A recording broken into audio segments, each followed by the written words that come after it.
episode of Grace, a Military Child in Life. Today I'm here with Katie, who is a military spouse, author, so many things. So, Katie, welcome to the podcast. How are you? Thank you. Thanks for having me. I'm great. Absolutely. So, tell me what it's like being a military spouse. Oh my goodness. A crazy adventure. Yes. uh, it's been the military's been really wonderful to us. We've really enjoyed our time in.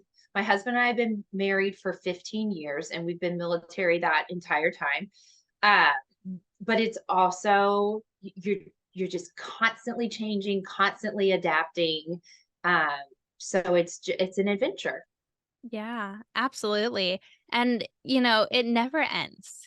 And No. once you leave the lifestyle, speaking from a child's perspective, it's very you feel isolated, more isolated than, as you're a part of it. And you're like, I want that back. Even, It a decade later, I'm like, I want it back. it is a really great community. I'm not from a military family, so when we got married, we honestly we got married and we moved to Guam. The timeline's fuzzy now, but like a few months later.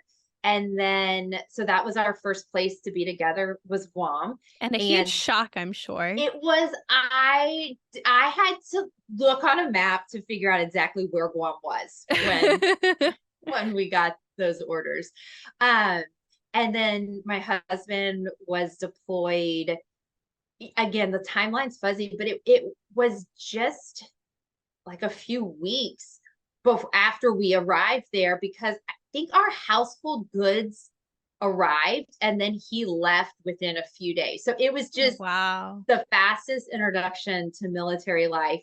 Um, but you're right, the community is amazing. I It's know. so I was kind of thrown into it without knowing, and it's really phenomenal. I love it. Yeah. The people you meet throughout the lifestyle are some of the best people. And even, like I said, we've been out of it since like 2014. So Mhm. next year will be a decade. And with that separation from it, like you still don't lose that community. You don't lose those people who literally are like family to you. Do yes, they do become family because you need family. And, we're rarely stationed where there is family. Yeah. Um, so I love that. Yeah, people become family. I remember in Guam, there were girls, my age that were having babies and their best friends were, going to the hospital in the middle of the night and Yeah. delivering babies with them because their husband was deployed and their families were back in the continental US. And it really is. I mean, that if you deliver a baby with somebody, you are family. Yeah, and it's so crazy to think that, within a matter of days, these people like you meet and become like, closer than, your childhood friends, those people you grew up with, and Yes. you have that bond and that connection that really nothing can break no matter how far Mhm. away you're going to be. You could be stationed on opposite ends of the world next time around. Yes. Yes. Um Anything, it's an unbreakable bond. I think so too. And I think I, I feel like we talk about resilience so much in Mhm. the military community. Um, but I think those bonds and those friendships are really resilient. And I have found that often I'll become friends with someone who I wouldn't have necessarily become a friend of outside of the military because our paths just wouldn't have crossed. Right. We're just kind of doing different things. Um, but you really meet such unique, neat people that it just the affordances of the military life are really wonderful. Yeah, it's such a diverse population that all Yeah. come together, and in the end of it, everyone's there for the greater good, and that's Yeah. really what brings everyone together. I love that. I don't think I've ever heard someone say it exactly like that, but I love it because you do.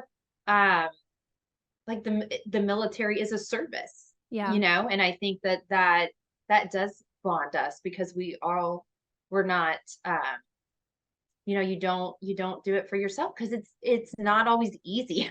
it's Yeah. it's great, but it's not always easy. Yeah, absolutely. And what are some of those, like, challenges that you've faced in the lifestyle?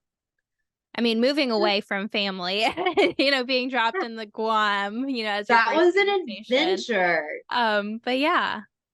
I think I would say professionally, it's been a big challenge Yeah. for me.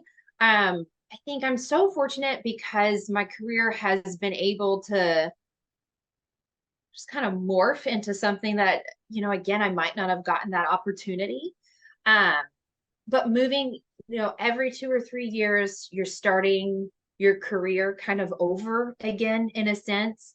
Um, you kind of start to find your fit and climb the proverbial ladder, and it's time to move, and Right. I think a lot of times military spouses are kind of starting over again when their peers are kind of continuously growing. um, and it can be frustrating, absolutely. But it also teaches you to think outside the box. And for me, in my career, I'm a pediatric occupational therapist, and it has really challenged me to say, okay, what is really important to me in my career? What do I want to do in this career for others? And then really think about, well, how can I do that? How can I put those pieces together with moving?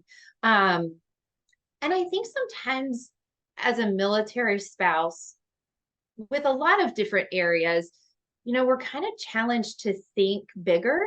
And I think some awesome things can happen. You look around at what some of these military spouses are doing, and it just will blow you away. Yeah. Um, so I think anytime you're forced to meet a challenge, there's an opportunity to grow. And I could say, in my career, it's certainly grown past, or maybe in a different direction that I would have ever gone if it hadn't have been for the military. Yeah. I think just that, looking at every challenge, every obstacle as an opportunity to grow, to learn something, military life or not, that's just the Yes. way you need to look at it. Yes. Um, and professionally, like, military life is one of the most constant struggles that I hear for spouses, because Yeah. you're moving so frequently. It's hard to be, a doctor or nurses and, you know, anything in the medical field, because Mhm. you're going to have to relicense. You're going to have to Oh, yes. move, and going Yeah, to other countries is hard, and it so many is. things on top of it. Yeah, yeah. But I think you you get into your career choice, whatever that choice is, you get into it because it's a part of who you are, and it's Yeah. what you want to do for the world. Um, and so you kind of figure out how to fit it into whatever life that you have and wherever you go. And it looks different. Yeah, absolutely. And I think, once you get that passion for something, it just burns, and, Yes. it's that feeling like you have to get it to achieve it, and to, Yes. fulfill that dream inside of you. And I Yeah. even look back at to, when I was a child, I'm like, okay, well, I wanted to be a teacher. Well, I was a dance teacher, so that fulfilled that passion. I wanted to Yeah. be a Yeah. lawyer. I wanted to be a journalist. Like, I wanted Mhm. to be a pilot. Like, all of Yeah. those dreams, like, I still feel like I have to fulfill. But, But they were put in you for a reason. yes. They're there. Yeah. And, you have that in you, like, it's just gonna keep, like, boiling over until you fulfill it. And Yes. so no matter what it takes, like you just keep working towards it Mhm. and working towards it. And like you said, if the path isn't there, like you make your own path, you figure it out and, Yes. learn different ways to be able to accomplish it. Yes.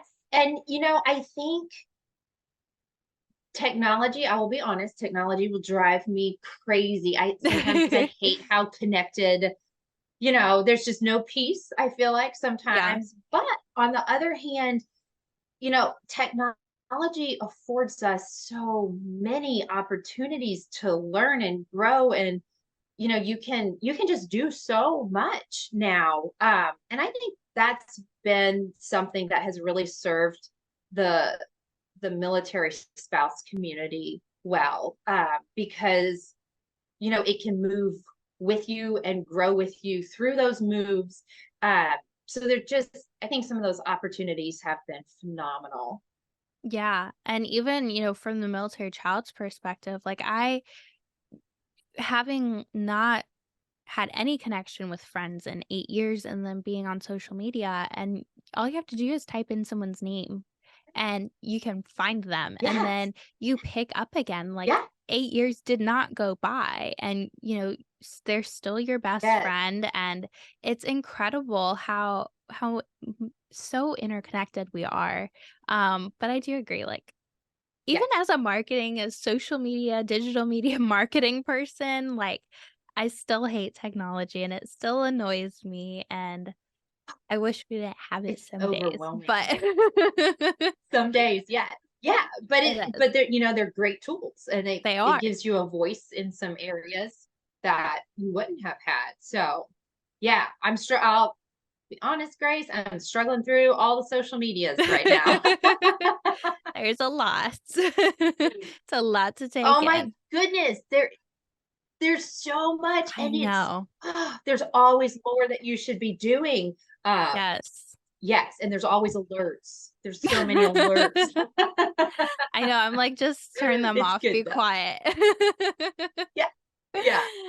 Yeah. Yeah. No, but it's such a great tool, and, to be able to share resources, and, you're an Yeah. author and publishing books to help kids, and so, like, social media is a Yes. great tool to be able to, get the word out about it.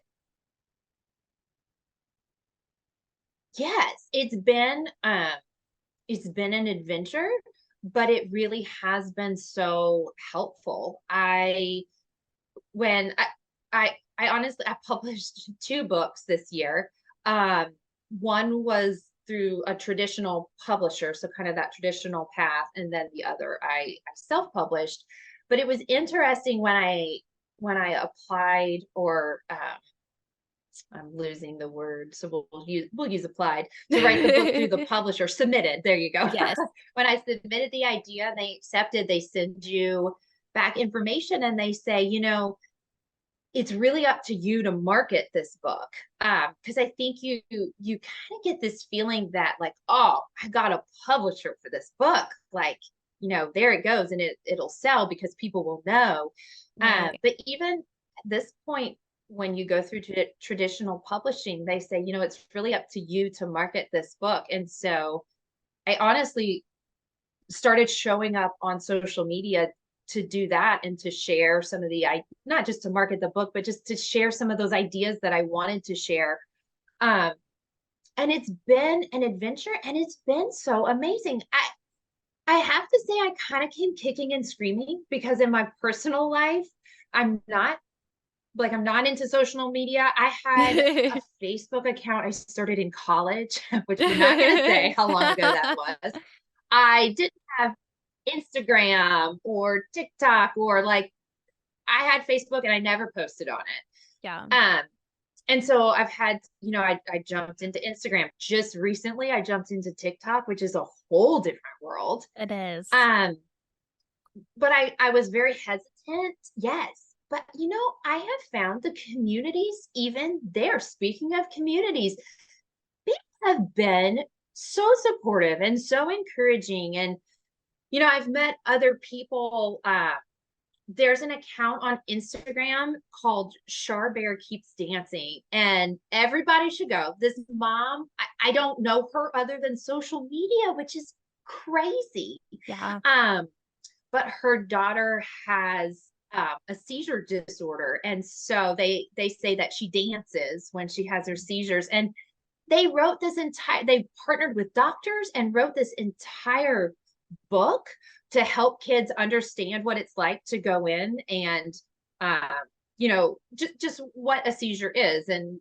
that you go into the doctors. And I would have never known this woman Yeah. if it wasn't that we just happened to cross on social media. And like, she's incredible. This mom is a force. And it's been, again, I've just been surprised about the community. I was thinking it was going to kind of be negative, and you just have to put your posts out.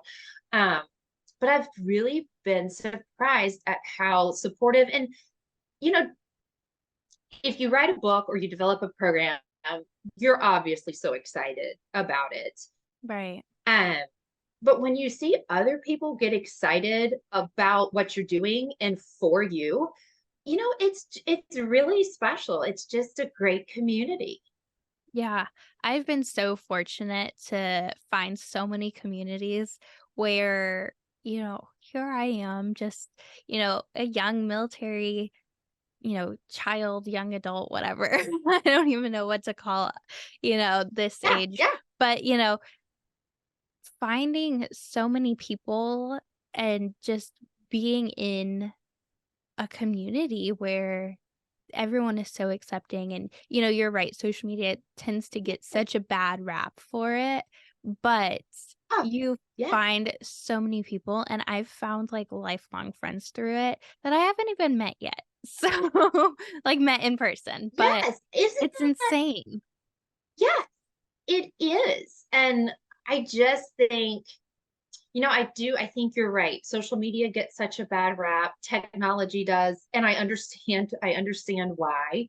Mhm. Um, but it really is neat, the communities that are formed, and that, really, really great people are doing their everyday life on social media, and just supporting each other. And to me, it's been really exciting. And to see other people get excited about some of my work has just, um, it's exciting. And it makes you get excited about, what other people are doing. And you learn how you can support them, because they've supported you and you've seen how it works. So yeah, it's really neat.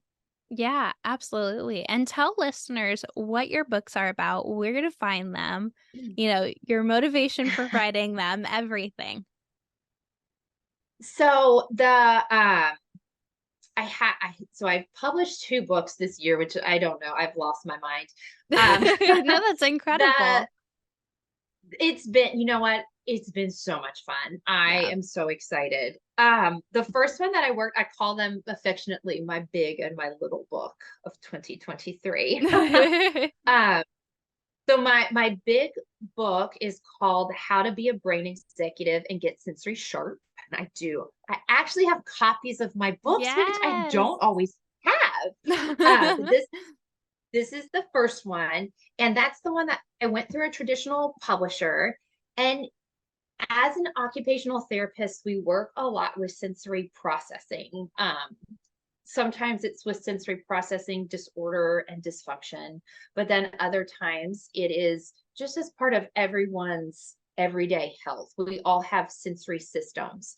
So sensory processing, kind of in a big picture, is how we take in the information from the world around us and inside of us and process it to where it makes sense and our brain can use it. So these are the things that you see and hear and touch, and some inner systems that tell you kind of how you move and how you feel. And I love neuroscience. and I should say, I used to be a teacher. So I was a teacher, went back to school to be an OT. And I started working with all these sensory kids. And what I found, kind of the teacher part of me would start to explain these sensory systems and stuff to the kids. And I just loved it because the neuroscience is so hard to understand. But if I can explain it to you in a way that you can understand, then you can use it. Um, so I started doing it, and one day I was like, you know what? I just really want to write this down. I want to make this a book. And so the premise of the program, it's the Brain Executive Program. And so the premise is that kids should be a brain executive. So the executive of a company, like the CEO, is someone who really knows the company well, who understands it, and who is able to help that company work at its best. So the brain executive is the same thing, except it's for your brain. So you understand your brain, you really know what your brain is doing, and you can help it work at its best. And so this first book is about sensory processing. So it explains that neuroscience, that brain science, but it's written for kids um, in a language that they can understand, and that is fun. Uh, and it's actually super funny because when I wrote it, kids learn when it's playing and when it's fun and they're engaged. So I tried to write it less like a fourth grade textbook and more like Diary of a Wimpy Kid, kind of that. Our kids are into reading like kind of that sarcastic, dry humor, which is so funny. Yes. Um, so I wrote it and I thought, oh my goodness, adults are going to pick this up and think, oh, that's interesting. And honestly, the adults who have read it have been really excited about it. So that is good because I wasn't sure. Um, Yeah. so that was my big book. And then there was this piece where I signed with the publisher for that one. Um, and then there was this moment and I was oh my goodness, I can write books. And it was really exciting because I love to read and I've always wanted, speaking of being a kid, when I was a kid, I would write Oh, books. yeah. Uh, I think we all did. yeah, it's good. I have some Uh that I wrote still. Amazing. That's really cool. Um, so I just had this moment. I was like, I can write a book. That's so neat. Yeah. And I had this idea. So my husband is a pilot, so he wears the flight suit every day, and they have a million pockets. I cannot tell you what types of things can get lost in those pockets and then come out in the laundry. Um, Highly recommend checking for Sharpie markers. Oh my gosh. Yeah. Assume Uh, you have experience. yeah, that's one of, don't ask me how I know. I've washed them. And washing's not too bad, but when you dry them, that's the kicker. Yeah. Um, but anyway, one day I just had this idea about a flight suit pocket. So the other book I wrote is called My Flight Suit Pocket. I actually have a copy of that one.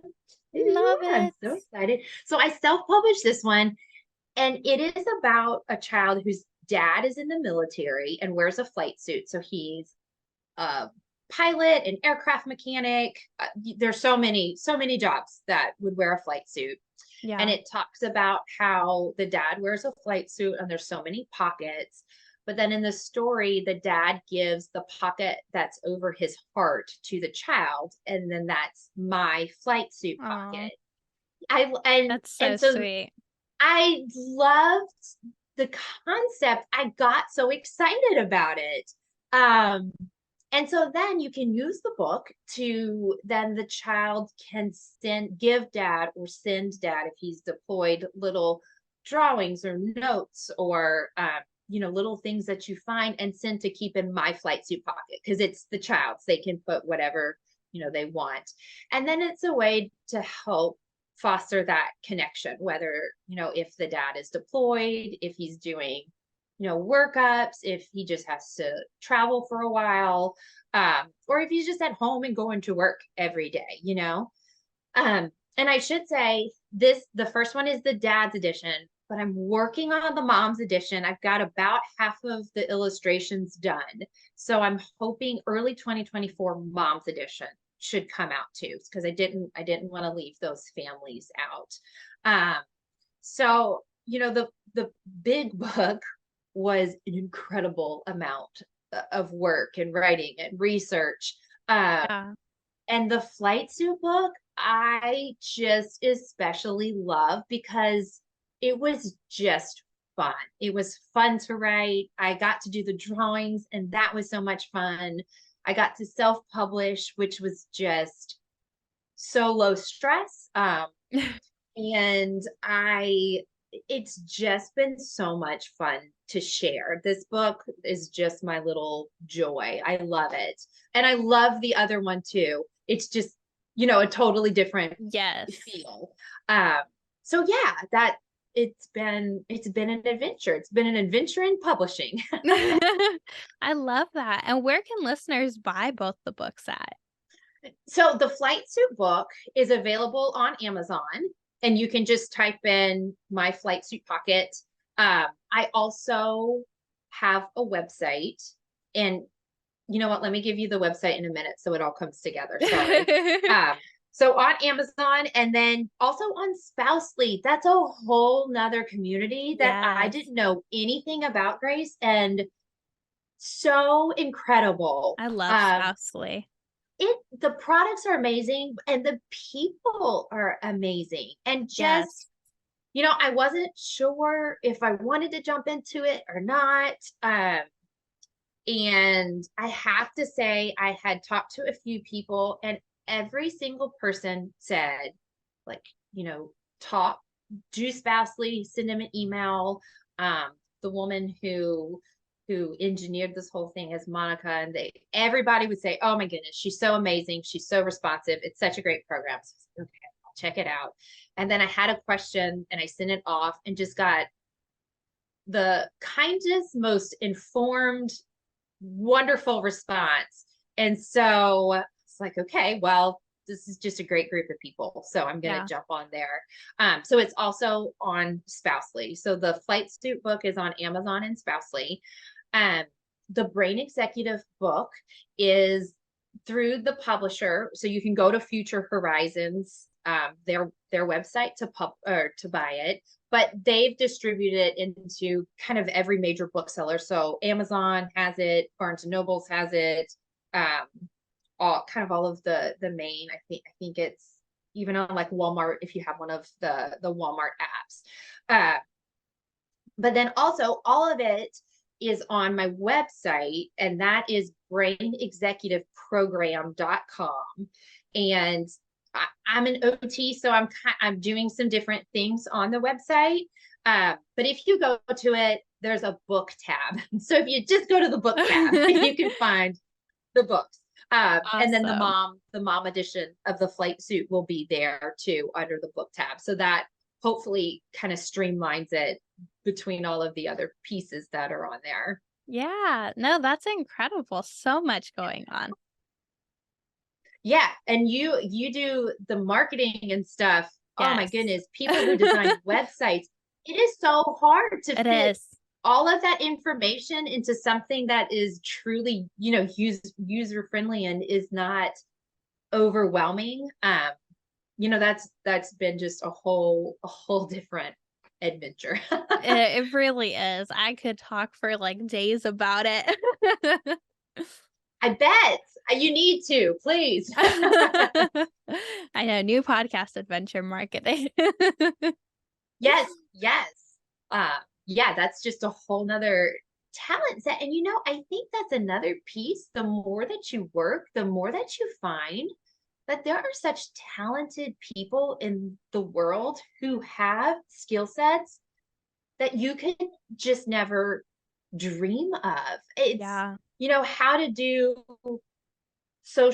I do my social media because I don't have a budget. I It's did my website expensive. design too because it just is it's a big budget, and It hopefully is. one day I'll get there. But you do start looking at how people, so many people are wonderful and they kind of teach online, and you just realize that, there's so much more that goes into an Instagram post than you could ever imagine, or designing a website, I or know. editing. Oh my goodness. It was so beautiful. So the Brain Executive book, when they sent it to the copy editor, some of the smallest changes made the biggest difference in how it read. And Yeah. I love to read. If I pick up a book and the writing just isn't, it just doesn't read well, I'm not going to stay engaged. And so, what an amazing skill set that someone has that can take all of these thoughts that someone's written down and may make them more readable. It's really just people's talents blow me away. It's so neat. I know, it really and people are learning new things every day and coming up with new things and, working Yes. on so many projects. It's really incredible. Yeah, yeah, and it's exciting. The world is just kind of open for people to create. Yeah, absolutely, and you mentioned Spousely, like, oh Yeah. my goodness, just logging on there is oh my goodness, I'm blown away every So time. how Yes, I know what people are able to create and imagine and then actually make it to where it works Right? and is aesthetically pleasing. I Yeah, there's just so much that I could take a quote and I could try a million different times to fit it on an 8 by 10 picture and it would never look good. And then someone can come along and just make the words a work of art. And it's just amazing. Yeah, absolutely, and my last thing I wanna ask you is what Yeah. advice would you give to another military spouse? Goodness. I'm a person who likes to get advice, but I don't know. I'm like, who? Um, It's hard. I think it is. I think I just enjoying the journey. We have a rule that we live by in our house that no matter where we go, we're going to love it. Um, and we really, we've been sent so many different places. Everywhere is so different. And in reality, for our family, probably nowhere that we're going to be stationed in the military would be somewhere that we would necessarily choose out of the military, if that makes sense. Yeah. um which on one hand you can go like, well, that stinks, but on the other hand, there are places that we would have never lived if it hadn't been for the military. um and so we get to experience those places and the people and kind of the different cultures. um and the other pieces, love it or hate it, you're going to be there until the military says you can move. So I think if there's any, I don't know if I'd call it advice or just the piece to share. That's our family lives by that rule. Wherever we go, we're gonna love it. And I think it's worked for us. It's worked really well for us. Yeah, and you mentioned adventure at the beginning, and it surely is an adventure. Yes. Yeah. And adventure or obstacle is all your mindset. So Yeah, just kind of turning those places into an adventure and embracing them. And you never, I would have never known so many different places and peoples and jobs, but but there you are. yeah, absolutely. And where can listeners connect with you on, so many different social media platforms? Yes. So you can go brainexecutiveprogram.com is sort of my home base. And I will say the two books are so different that Yes. I've actually ended up creating kind of two different social media adventures for each one. So there's links if you go to my website all the way at the bottom of the page, there's links for Instagram and Facebook for both. Um, and it's my flight suit pocket. And Facebook and Instagram need to get together because one lets you have the spaces and one lets you have the little underscores. Yes. Uh, so either play, it's my flight suit pocket, spaces in Facebook, underscores for uh, Instagram, and then Brain Executive Program, same thing. Uh, but you can find them all on my website. And I get so excited when people comment, send me a message. When you write a book, you put so much, of yourself into it, and then they're published, and you kind of always wonder, like, where do they end up? Do people like Yeah. them? Do they sit at the bottom of the shelf? Are they right by your bed? Do people Right. write in it? Do they leave it? Um, so, every single person who reaches out and says that they got one of my books, I cannot tell you how excited I get, because that book found a home. Yeah. Um, and so, yeah, I would love to engage with everybody across social media. Let me know who you are. And let me know if you have any questions. I know that a couple of people have asked about a mom's edition of the flight suit book, about, you know, for people who have a job that they don't wear a flight suit. And I'm working on some of the other uniform drawings. Uh, and then the Brain Executive book, I think, just comes with a whole host of questions. And these the books are about things that I love. So I would always love to hear ideas, concepts, questions. I love it. Yeah. That's so incredible. And thank you so much, Katie, for sharing so much on the podcast. Thank you for having me. It's fun. I love doing these. Yes, absolutely.